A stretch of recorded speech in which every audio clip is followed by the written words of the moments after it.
इतका subtle look जर तुम्हाला क्रिएट करायचा असेल तर पुढील स्टेप फॉलो करायला अजिबात विसरू नका. CTM करून मी आता माझ्या जिथे पण डार्क स्पॉट्स आहेत किंवा अनइवन स्किन आहे तिथे सर्वीकडे मी एक डार्क शेडचं कन्सिलर अप्लाय करत आहे. माझ्या स्किन टोनपेक्षा 1 टोन डार्क आहे, हे 1 किंवा 2 टोन डार्क घ्यायचं आहे आणि ते व्यवस्थित ब्लेंड करून घ्यायचं आहे. खूप जास्त प्रेशर द्यायचं नाही, एकदम हलक्या हाताने ब्लेंड करायचं आहे. जिथे पण आपल्याला अनइवन स्किन दिसते एकदम लाईट वेट फाउंडेशन घेतलेलं आहे मी आणि ते इव्हनली माझ्या स्किनवर अप्लाय करत आहे. अशा पद्धतीने सर्वीकडे ब्लेंडरने ब्लेंड करून घ्यायचं आहे. नोज कॉर्नरला वगैरे सर्वीकडे आपल्याला आईज कॉर्नरच्या इकडे सुद्धा अशा पद्धतीने लावायचं आहे आणि व्यवस्थित ब्लेंड करून घ्यायचं आहे. आता आपले फीचर्स हायलाईट करण्यासाठी आपल्याला एक लाईट शेडचं हायलायटर घ्यायचं आहे आणि ते सुद्धा कमी क्वांटिटीमध्येच अप्लाय करायचं आहे. आईजच्या खाली, नोजवर आणि टी झोनवर आपल्याला हे लाईट कलरचं एक कन्सिलर अप्लाय करायचं आहे.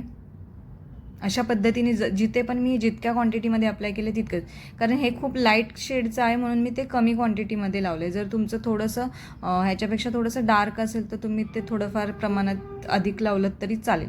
आणि अशा पद्धतीने ब्लेंड करून घेतल्यानंतर हे सर्व प्रोडक्ट आपल्याला पावडरने लॉक करणं खूप गरजेचं आहे. हे अशा पद्धतीने सगळीकडे पावडर लावायचं आहे.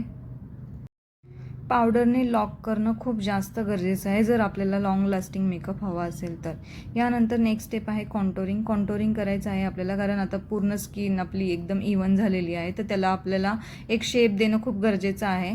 तर आपल्याला जर चब्बी चिक्स आहेत किंवा डबल चिन आहे तर आपल्याला ते प्लेसवर तिथे आपल्याला थोडंसं डार्क शेडचं पावडर किंवा कॉन्टोर घेऊन तिथे आपल्याला थोडंसं शेप द्यायचं आहे.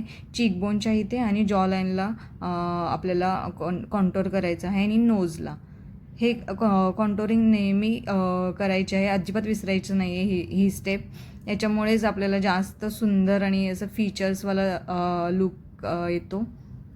अजूनही हा व्हिडिओ बघत असाल आणि जर तुम्हाला थोडाफार देखील आवडला असेल तर प्लीज लाईक आणि शेअर आणि कमेंट करायला अजिबात विसरू नका. जर तुमच्याकडे कॉन्टोर नसेल तर तुम्ही एखादं डार्क शेडचं कन्सिलर घेऊन देखील अशा पद्धतीने शेप करून ते ब्लेंडरने ब्लेंड करू शकता किंवा तुम्ही एखादं डार्क शेडचं कॉम्पॅक्ट पावडरही तिथे वापरू शकता आणि कॉन्टोर करू शकता.